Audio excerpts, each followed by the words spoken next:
नेवार संस्कृतिका धेरै समृद्ध कथाहरूमध्ये एउटा पौराणिक कथा उल्लेखनीय छ। एक भयानक राक्षस र उसको अप्रत्याशित पतनको कथा।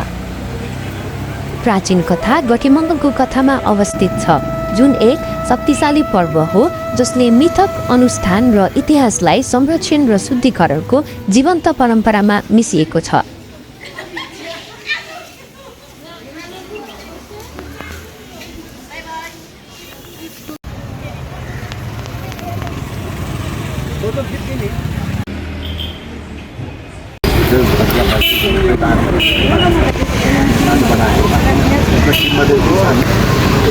साथै झाडुताले चाहिँ एउटा झाडुताले मान्छेले झाडुताले प्लास्टिकलाई मार्नु घन्टा कता भनेको राख्ने घन्टा कता भन्दाखेरि उसले चाहिँ देउताको नाम सुन्न नचाहनु।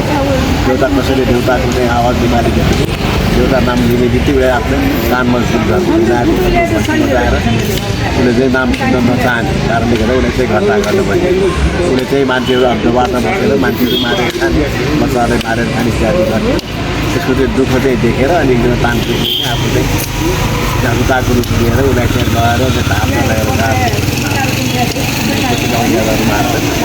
त्यसैको सम्झनामा चाहिँ भोलिको क्रान्तिकारी लिएर गएर खोल्सामा लगेर आगो बालेर दहन गर्छ। यो मुख्य कुरो भनेको नै त्यस बेला चाहिँ घरको चाहिँ मान्छेहरूले चाहिँ आफ्नो घरको कुना काप्चाबाट चाहिँ आगो बालेर भूत प्रेत र सबै भएको भनेर अहिले पनि अध्यापी चाहिँ काठमाडौँ उपत्यकामा त्यसले गर्दाखेरि चाहिँ आजको दिन चाहिँ घन्टा खानलाई चाहिँ भगाउनु पर्छ, मुख्यदारी भनेर नेवारी चलाइरहेको छ। र आजदेखि चाहिँ नेवारी चाडपर्व सुरु हुन्छ। धन्यवाद।